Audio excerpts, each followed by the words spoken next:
Good afternoon and welcome to this third and final session in the all-party parliamentary group for social work's inquiry into children's social work models.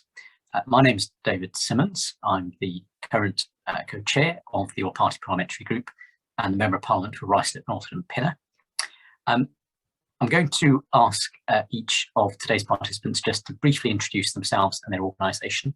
And then what we're going to do is to follow a set of questions which we've sought to put to all of the witnesses in order to seek some consistency in the evidence that we are gathering as an all-party parliamentary group, which will then feed into the ultimate report in which we will explore the merits, the advantages, the disadvantages of the different models that are currently in operation in England, with a view to some recommendations for ministers and the profession to consider. So if I may, I have to forgive me for the delay in starting. I've had a few transport problems with getting here. Ask Michael Sanders and Kat Copperthwaite from the What Works Centre just to introduce themselves first. Hello, I'm Michael Sanders. I'm Chief Executive of What Works for Children's Social Care. Welcome. Is Kat joining you, Michael? Forgive me for asking. She is, but I think she's observing. Observing. Okay, that's great. Thank you. And then Mike Burns. Hi, David. Mike Burns, Assistant Chief Officer for Children's Services from Glasgow Health and Social Care Partnership. Nice to meet you. Thank you very much. And just for clarity, Mike, it is worth saying the recommendations, because the social work profession operates in a broadly similar framework across the country, will be relevant everywhere. But clearly, Scotland, we appreciate, has a different model of local government and also a different legal system. So there may be some things that are not the same both sides of the border. Then have Lynn Ferguson. Good afternoon. My name is Lynn Ferguson. I'm the Director of Social Care and Early Help for Achieving for Children. We are a community interest company and we deliver children's services on behalf of the councils of Windsor, Maidenhead, Richmond and Kingston. So thank you for inviting me this afternoon. Thank you very much indeed. And also we hope to have Donna Malloy, who's here from the Early Intervention Foundation. Donna's given her apologies. Okay, Donna's not able to join us, not to worry. So perhaps if I may start and ask each of you, given your particular perspectives, to tell us what your experience is of the different types of models for children's social work. And perhaps, Mike, should we start with you? I'll mix up the order each time if that's okay. Yeah, thank you, David. I think that listening to the previous parliamentary committees, I mean, I think I would be in agreement that the social work profession by itself needs to be in a position where it's a very adaptive in relation to the models.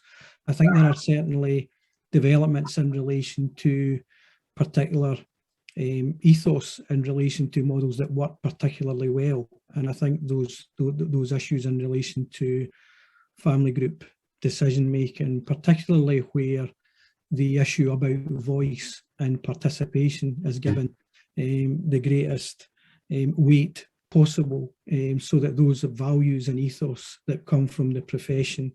But I think people have equally saw the importance of the structural inequality and the need for practice to be really heavily focused on anti-poverty, anti-discrimination, anti-oppressive, being really, really critical as well. And I think within Glasgow, we're certainly looking at a much more strength-based model and probably trying to not diminish the importance of child protection and the importance of risk management, but to actually see that as being appropriately balanced against the core practice and the importance of the core practice, particularly emphasising a real strength-based model. So one of the things that we're currently doing within Glasgow... Mike, may I just ask you to say what you mean by a strength-based model? Yeah, I mean, I think that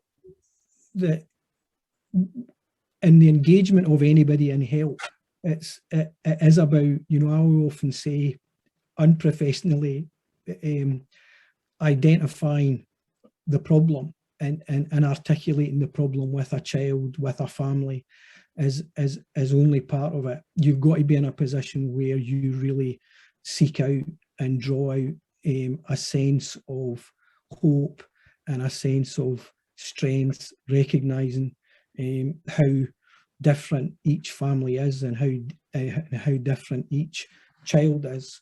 So I think there needs to be a recognition that within social work, while you are trying to obviously engage families where there are difficulties and where there are problems, the most important thing is how you then seek to identify the positives, and where you seek to identify where there is a sense of optimism. So one of the things that we've tried to do on an integrated basis is take the best of, for instance, family nurse partnership, health visiting, the Solihull approach, family group decision making, but actually look at, with all social workers, particularly work that we're doing around intensive help and children on the edge of care, is actually to draw out what are the nuances, what are the real skill set, what are the behaviours of the social workers in terms of that intervention and interaction critically with the family.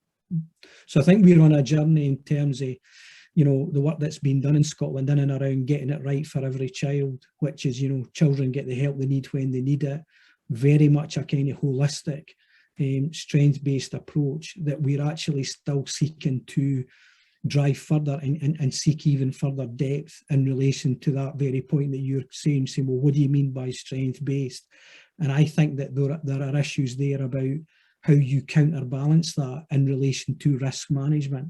And I think in the past, David, I've been in social work for 35 years. I think at times you've seen the impact and the pendulum of particular child death inquiries and the impact that that can have in a way that, in a sense, moves us towards a focus on risk and removal rather than taking a much more longitudinal view of the best outcomes for children. So one of the things that we've done in Glasgow is we've gone from 1,413 young children and young people in care over 5 years down to 787. So we've reduced that by 44%, taking a much more anti-poverty, much more strength-based, but also looking at the data in relation to the outcomes for children in our care. So for instance, looking at issues in and around the number of placement moves, the number of placement breakdowns, so counterbalancing that risk against the risk that you're identifying in the family, so that you're not simply looking at things in terms of the here and now, but taking a much more longitudinal view. And certainly after 35 years, you know, you can begin, and as you know, we discuss this a lot about the rich tapestry of family life and the rich tapestry of life becoming much more adept at how you handle crises and how you handle risk on a continuum of support. Mike, if I may just stop you there for a moment, it's a question I'm going to put to our other two witnesses as well. But it sounds like you're quite a strong advocate for the strength-based model, although from your description, it's very much in development. I'm just going to ask the other witnesses to have an opportunity here, because key question for the inquiry is whether you would advocate for any particular model based on your experience, whether that is the professional model or the structural one for the organisation. May I just perhaps bring in Michael first, and then Lynn, and then Mike will come back to you, perhaps give you a second to think about the structural point as well as the professional practice approach. Michael, would you advocate for any particular model? At the moment, on the strength of the evidence as we see it, no. So we've been involved in the evaluation. We are involved in the evaluation of 4 practice models. Those are whole system models have changed. This is North Yorkshire's No Wrong Door, Leeds Family Valued, Hertfordshire Family Safeguarding, and Signs of Safety. Of those, we have 3 evaluations which are currently still in the field, and 1 concluded quasi-experimental evaluation of signs of safety. These evaluations are attempting to answer questions broadly of the format, if I do X, where X is the practice model, what will happen to Y, where Y is some collection of variables that were selected in advance. As well as those evaluations that we have ongoing, but there are also evaluations that have been funded by the Department for Education in the past of those models. For signs of safety, the evaluation which we conducted, which we published earlier this year, concluded that there was no impact on the rates of re-referral, the rates of case escalation, the rates of initial child protection conferences, discernible for those local authorities that implemented signs of safety compared to those who didn't, and a reduction of about 13% in the use of kinship care, which is something that is widely thought to be good in the sector. For Leeds Family Value, the evaluation conducted under the innovation programme by the Department for Education didn't attempt to answer any impact evaluation questions, so I'm unable to speak to that, but except to say that we have got a trial ongoing there. For No Wrong Door, an impact evaluation was conducted that was pretty good. We would say it sort of scores about 3 out of 5, if you're looking for a more technical answer than pretty good. That found no impact on the numbers of days of school missing, number of exclusions from school, neathood of children, or accommodation suitability for children who were leaving care, or young adults indeed leaving care, which were the measures that were set at the outset. On that basis, the evaluation, which was not conducted by us, that was conducted by an independent evaluator, concluded that the intervention wasn't effective and it wasn't cost effective. Hertfordshire Family Safeguarding, by contrast, has again a sort of 3 out of 5 strength evaluation, which saw a reduction in police call-outs and a reduction of children looked after and a reduction of children on child protection plans, and that concluded that the evaluation, that intervention was cost effective. I should declare at this stage that Jenny Coles, who used to be the Director of Children's Services in Hertfordshire, is the chair of my Board of Trustees. This evaluation was published prior to that happening and was not conducted by me and my team. I'm reporting the conclusions of opposite social research to a commission, but I thought I should declare that sort of semi-interest there. So that's sort of on the balance of evidence as we have at the moment, there isn't a model that I would recommend because the strength of the evidence isn't there at the moment. If you held a gun to my head, I would say family safeguarding has the strongest of the current models. This doesn't speak to a lot of the questions that Mike was talking about in terms of some of the facets and the elements of programs. It is eminently possible that an intervention which is in itself strengths-based, like family safeguarding, like signs of safety, doesn't work, but the strengths-based approaches do work. The research that I'm drawing on is unable to answer that question at this stage. Thank you very much, Michael. Lynn, may I put the same question to you in terms of whether there are particular models that you would advocate for, especially given your organisation has been seen as something of a trailblazer in a different type of approach? Yes, I've been in social work for nearly 30 years now, and in that time I have worked with various social work models, and I've also seen lots of different models come and go as they go in and out of favour. From my point of view, over the years I've learned that there are pros and cons of each model. I have heard models described as recipes. I've heard people say that, you know, and this for me is really, it makes me anxious because it's a very mechanistic approach to working with people and families. And I believe, as does my organisation, that one size does not fit all. And social workers need a range of tools in the toolbox to draw upon in order to tailor their work to the specific needs of children, young people and families. So to answer your questions, in my experience, it's not necessarily the model, but how it's applied that is important. And I think for any model, there should be a range of key principles that should underpin that model. It has to be family focused and relationship based. I think that whole issue about relationship based social work is really important. The model's got to see the child in the context of their environment, their family, the community. It's got to be co-produced and owned by children, young people and families. If they don't feel that they're part of the solution, they're not going to work with us. It has to be strengths-based, and I think Mike articulated very well what we mean by strengths-based, but it's also got to recognise risks because we are dealing with families where very often there are risks that we need to work with. It's got to be underpinned by anti-oppressive, anti-discriminatory practice. It's got to be flexible and adaptable. And it has to have a positive impact and should be transformative for families. So, you know, to answer your question, you know, in my experience, I don't think there is one model that I would support. In Achieving for Children, our overriding umbrella model is signs of safety. We don't necessarily see signs of safety as a sort of an intervention, if you like. It's more about having different conversations with families. But alongside that, we use a range of other models like motivational interviewing, restorative practice, trauma-informed practice, etc. So yeah, I don't think, in my experience, there is one model that would meet the needs of all of our different families. Thank you.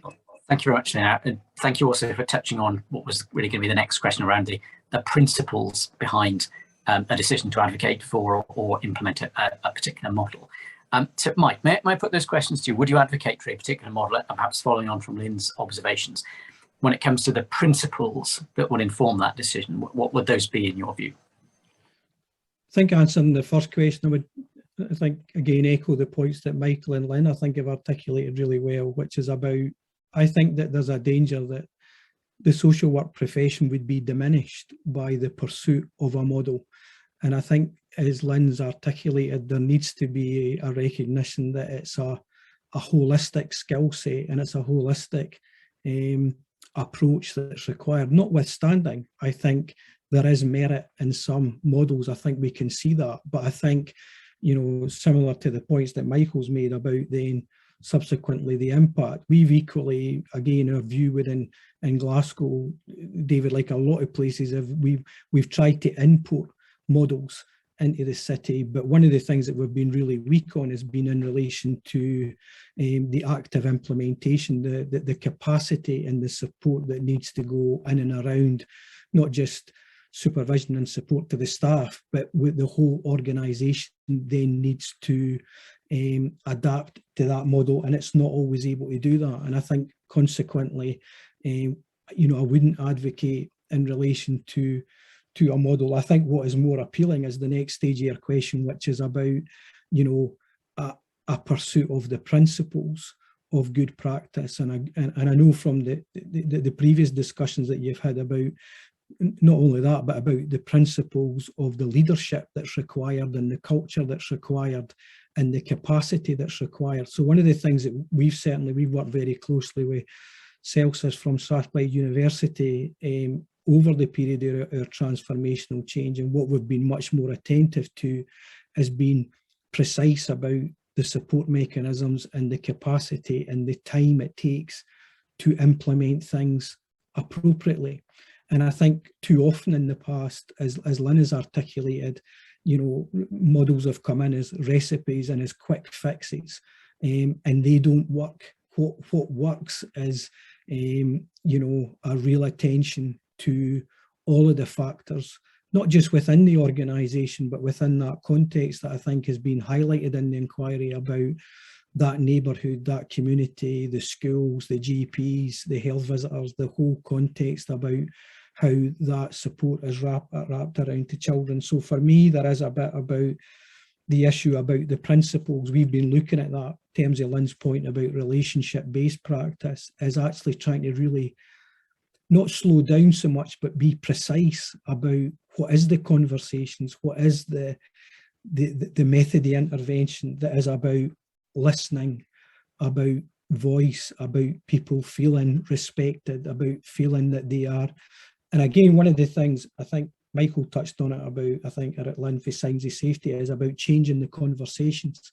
Because one of the things in chatting to some of the staff, when you're dealing with child protection, the conversation can become very much, you need to do this, as opposed to at times changing the conversation with families, no matter what do you think, what would help, what's different for you that you want. So I think there is a set of principles about empathy, trust, resilience, hope, all of these things that are embedded in the social work profession that need to be nurtured, protected and promoted. Thank you, Mike. That's a really, really helpful way to explain it. I'm going to ask all of you to consider these two questions, which are, what are, in your views, the biggest opportunities that face children's social work? And I know a number of you have touched upon some of the things that are happening, developments which are very relevant, but also what the biggest obstacles are. So perhaps, Michael, if I start with you in response to this one, and then I'll come to you, Mike, and then Lynn. So I'll mix up the order each time if that's okay. So Mike. Sure. So I think my answer is going to slightly reflect where in the system I sit, and other colleagues here are social workers and people who've been working in the sector for many years, and as some standing, I am a jumped up statistician, and so I bring a particular set of lenses on this. I think there is a huge opportunity for the profession to reshape itself and to embrace a sort of more causal mindset, which will allow us to instead of saying, as you say, Lynn, these recipes, and this is what we're going to do. I mean, to say what are the tools that make up the best toolkit, and what toolkit is the best toolkit to have. Instead of saying, okay, it's about, we're going to bring in someone and they're going to do some training. What are the tools that lead to the best impact? Embracing that causal mindset will allow us to have that practice that is more relational and more strengths-based, but also more effective at achieving the outcomes that we're hoping for. And that sort of reshaping, which I really think we're already beginning to see, has the potential to make sure that social workers and other professionals working with children are given the evidence that they need in order to do that, to allow them to give families the support that's going to help them to do the best they can, and to give children the chances in life that they deserve. I think the challenges from flipping that on its head a bit are we have much more data, much more easily accessed than ever before, and that data can be used for good. It can be used to help improve the world and help us understand impact, but it can also be used for ill.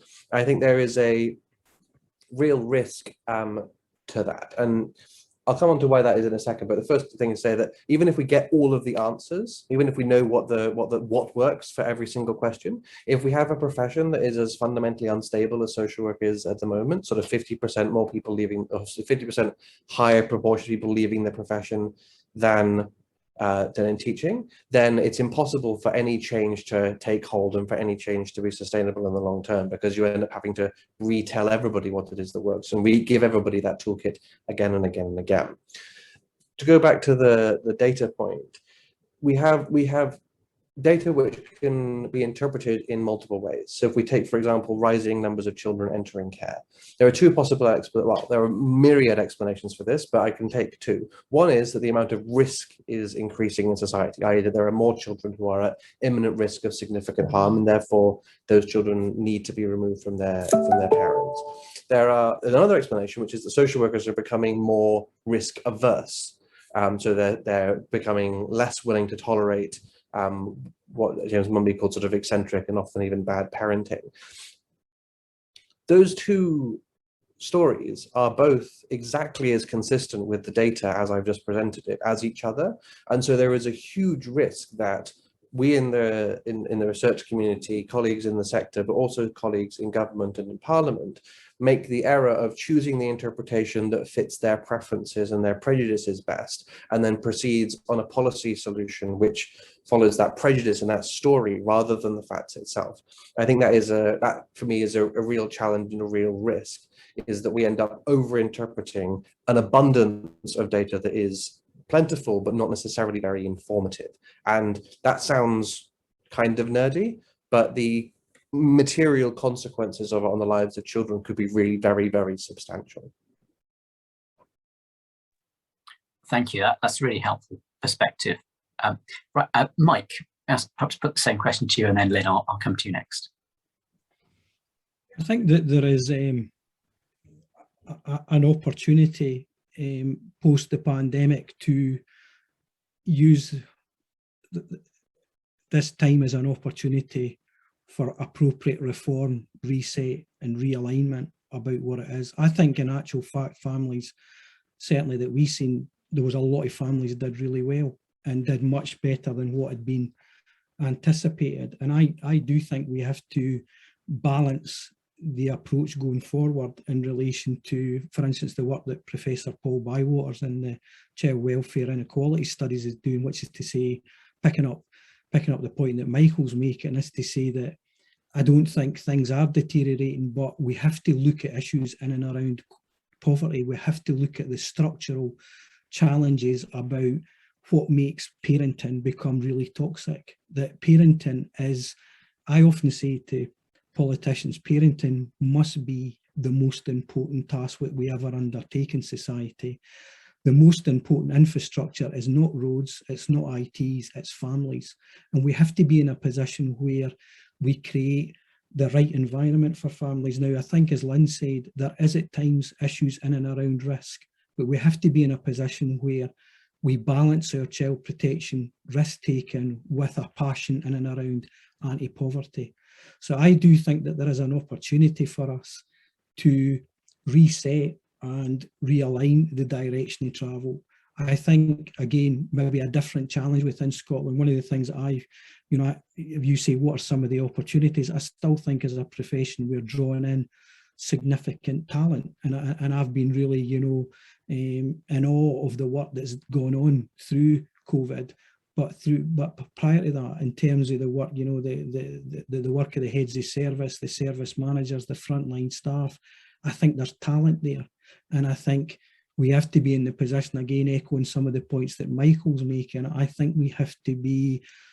I think one of the things I get most angry with myself about is that we've not paid enough attention to the data. We've not paid enough attention to the longitudinal outcomes. And I think by doing that more effectively, because it's not just about risk and removal, because one of the things that we've looked at, was about saying in Glasgow 5 years ago, we were up at something like 188 kids coming into care per 10,000. Paul Bywaters was saying to us, go and look at Northern Ireland with similar levels of poverty, 48 kids coming into care per 10,000. Now, we've managed to reduce that to 69. Has the parenting radically improved in 5 years? I think we have to actually say what's actually happened here is a different approach. And I think one of the things, picking up Michael's point, because I think the statistics are really important, that when we looked at ourselves as parents, things like, for instance, 65% of children that come into care, they go home. They go home. And that's something that we have to recognise when we need to look at, in Glasgow, although we've got a really good story to tell, there are massive challenges around the fact that we still place a lot of children far away from their schools, far away from the city that they're drawn into, they're living in. So I think there are things there that we need to be bold and brave about, but we need to build on the legacy of the really good work and a lot of the things that we know. I think we know a lot, and we need to, in a sense, consolidate that and try and move together with a greater degree of, I think, again, the point about continuity and about supporting that workforce is absolutely critical. Thank you very much, Mike. And Lynn, I'm going to bring you in next. I'll also ask, particularly Mike and Michael, and I'll ask Lynn to respond to this first, just to reflect on it in particular, whether there are any lessons learned from the pandemic that you think are relevant to the question of social work models. So perhaps, Lynn, if I may put to you first the question about what you see maybe as the obstacles and the opportunities around children's social work at the moment. Yes, lovely, thank you. I want to say a little bit about our staff, about our social workers, because I believe fundamentally they require the conditions, the right conditions to be able to flourish in their roles and be what we call active agents for change. That's what they do. They need to have manageable caseloads, so that's time to do the job. They need to be part of a stable workforce, so they're not covering vacancies. They need opportunities for reflection and critical analysis. They need excellent training and developmental opportunities, and they need excellent supervision and support. And I think it's true that, whilst we talk about social work models, and they are so important, no model is going to work successfully if caseloads are high, if there's low morale amongst the workforce, if there are staff vacancies, or if social workers feel burnt out. There has been a recent national survey that says throughout the pandemic, actually, social workers, many of them have felt really, really burnt out, and that their health has suffered.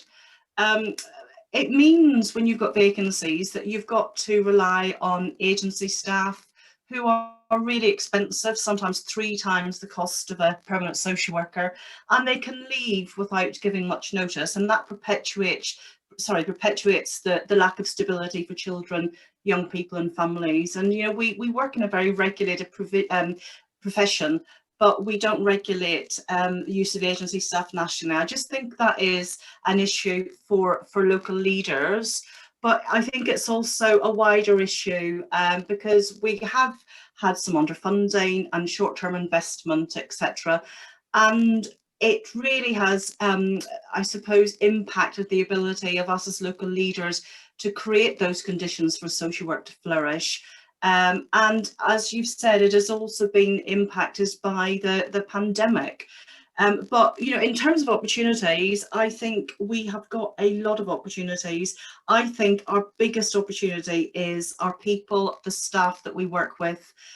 Social workers are generally really resilient, and we've had tangible evidence of that during the pandemic, and they're passionate about what they do. And I really believe we need to harness that into something that can be great for the families we work with. You know, I think that the interesting question about what has the pandemic taught us, I think it has definitely taught us in Achieving for Children that one size does not fit all, that there is no one approach that we can just sort of apply to every family and tick the box and we're sorted. I think we have learned that we have had to, depending on the needs of families, use all sorts of different interventions to support them through a very difficult time. You know, I mentioned some of them earlier on, some trauma-informed work. Restorative practice has been a really important area for us, because what we have been having to work on more during the time of the pandemic is fractured relationships, breakdown in relationships between parents and teenagers, really having to do some of that restorative work to successfully, when we can, improve and enhance those relationships. So I think it's been a really difficult, really challenging time, but I think we have learned a lot, certainly in our organisation, about let's not put all our eggs in one basket. You know, we need to have different approaches, different methodologies for working with families, underpinned by those common principles. Okay, thank you very much indeed, Lynn. I just also mindful of time. I appreciate we started a little bit behind, but I'm going to try and wrap things up, respecting that you have other places to go to as well. In asking you to think about the impact of the pandemic, the two final questions which we put to all of our witnesses are around how funding may impact the types of models that are being used. And I appreciate, particularly when it comes to structure, that's often a consideration. And then also ask you each to comment on if there was one thing that you could change, and funding doesn't need to be the answer, but if there is one thing that you could change about the way children's social services are delivered, what would that be? So perhaps if we go around again, Mike, do you want to just respond to that? Yeah, just very quickly picking up those questions then, David. I think that the lessons for me really has been in around, I think we've been on the right, I think it's reinforced the direction of travel that we're on. The pandemic's done nothing over the last 18 months to do anything other than, I think, reinforce that. We were previously admitting something like 32 children into care a month, reduced it to 16 a month. And during the pandemic, it was, 12 a month. But for a period of time, we were given additional money by the Scottish Government, £4.2 million for a winter social pressure fund to deal with some of the excesses of it. But we're actually able to spend some of that money and give that money directly to families, not as vouchers, not as we actually said to them, there is a grant of £400 at the beginning of January. And the second kind of lockdown, I think, when everybody was finding it difficult, where children were at home. And I think we've had a really kind of positive response for that. We're doing a survey about kind of co-production. It changed the dynamic of the relationship with families. And interestingly, during the month of January this year, we only had one child admitted into care during the period that was happening. And that, I think, is quite remarkable and worthy of further investigation. I think the issue about the lessons learned is about, again, I go back to the bit about saying the importance of parenting, the importance of family. And I do think some families reported back that things were actually a bit easier during some of those moments in relation to the pressures of social media, the pressures out in the community. And that's something that I think we need to think about. But picking up the point that Lynn's saying, I think issues in and around intensive family support, I think we were able to sustain a lot of children at home through vigorous work at night and over the weekend, being available, 7 days a week. And I do think that it kind of has highlighted the importance of the issue that you're grappling with about core practice. Because one of the things, I have a colleague, Dominique Harvey, who says, and I think it's so true, that in Scotland we've tried a lot of the times to focus in on legislation, policy, procedure. And I think the social work profession has often felt that we're a profession who others external to us think we need fixed and keep tampering with us. And I think that that's undermining stability, undermining the position in relation to a robust workforce. And I think the most important thing that we're focusing on post the pandemic is that issue that you're talking about, is practice, is core practice. We're saying, how do we lift and make core practice the day-to-day by, I think I've got 325 social workers, 450 residential staff. How do you make their practice as consistent and as high quality as possible?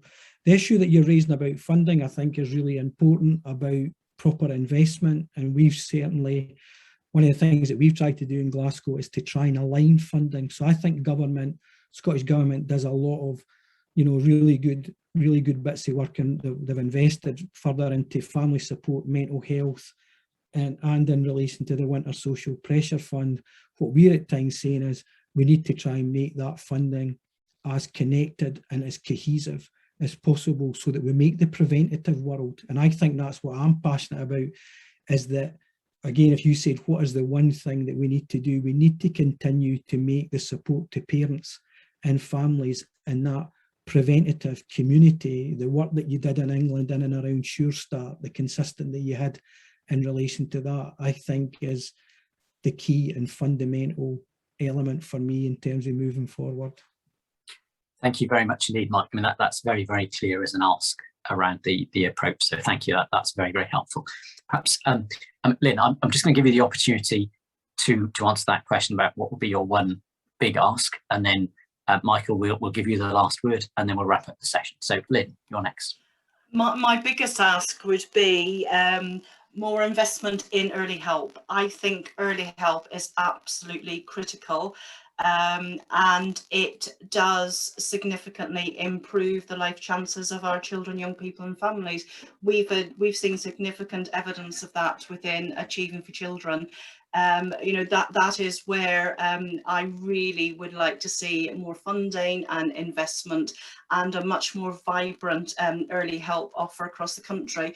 It is very clear that some authorities have had to de-invest in early help because of the financial situations. We've actually invested in early help. We've created multidisciplinary family hubs, and they are working really successfully with families. So that would be my biggest ask, early help, early intervention.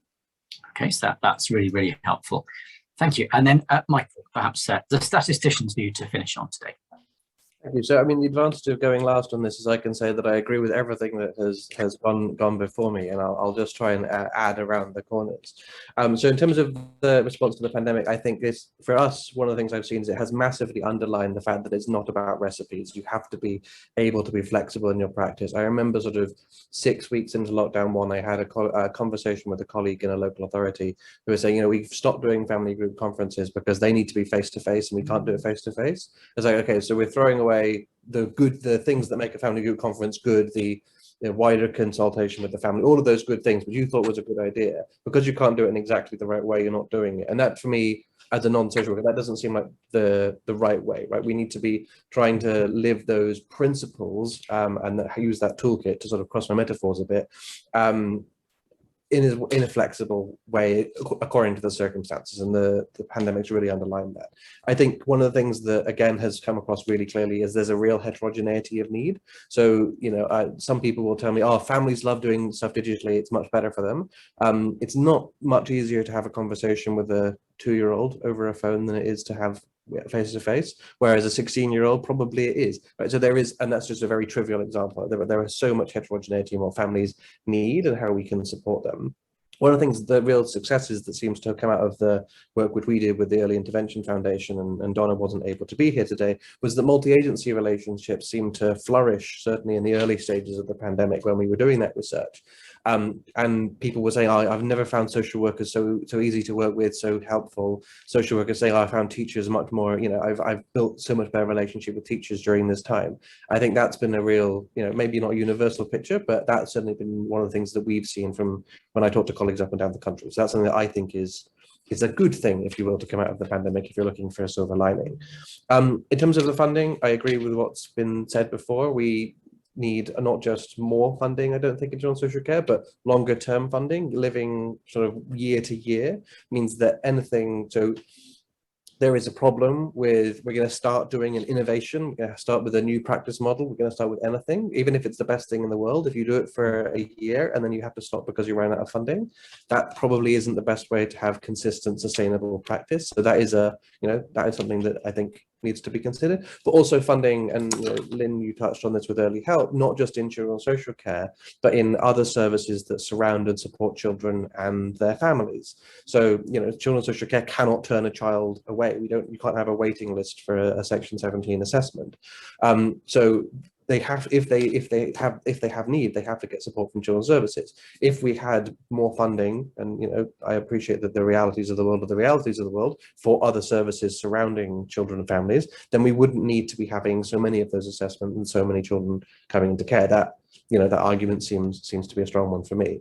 Returning to form as an absolute nerd, my one thing I would ask for is the systematization of the production of knowledge in children's services. This means, it doesn't just mean let's have tons and tons of RCTs. It means let's have a lot more research of all different flavors. So ethnography, qualitative research, data analysis, quasi-experimental RCTs, the whole 9 yards. Let's systematize it. Let's have good governance around it and make sure that it's universally and freely accessible to social workers and really an embedded part of their training. And let's have more social workers conducting research. Most research and social workers are already conducted by social workers, but let's have just more of it. It seems ridiculous in some ways to say we should aim to be like medicine, in the sense that they not just about the RCTs, but about the systematization of knowledge. If we wind back the clock 70 years to 1951, medicine was not a profession with systematized knowledge and with a strong evidence base. 70 years later, inside the lifespan of my grandmother, who was well and truly born 70 years ago, we can't imagine medicine as anything else. So that kind of transformation in a profession from the systematization of knowledge in all of its various forms can be really radical and transformational. That's how we go from 1951, where it's, if you're wearing a white coat and you're an old white guy, then you know what you're talking about, to vaccines being developed incredibly quickly and being tested and going. We're never going to have that same kind of approach. It doesn't work in social care, but systematization of knowledge could go a really long way to helping the profession to be as effective as possible and to help children. Particularly, I think, thank you for each of you on those answers there. One of the most useful things in an inquiry is always to get the sense of what the experts in their particular field see about something, and you've each given a very, very clear ask in a different field that's enormously useful. And certainly for those of us with experience of interacting with the social work profession and its work, it has the ring about it of, yeah, I understand where this is coming from and where this is going to, and how that fits with the agenda that we need to set. So I'm really only forced me to say a big thank you to all three of you today, to Mike, to Lynn, and to Michael, for sharing your professional opinions and for giving us your time. The all-party parliamentary group will go now to the process of drafting the report with the support of BASWA, and we will be publishing that in due course, with a view clearly to influencing the thinking of government and others about the future direction of the profession. But it's enormously useful to hear from you, and I'm sure all of us in Parliament are extremely grateful to you for giving us your time. And that brings today's session to a close. Thank you very much indeed. Thank you. Thank you. Thank you, David.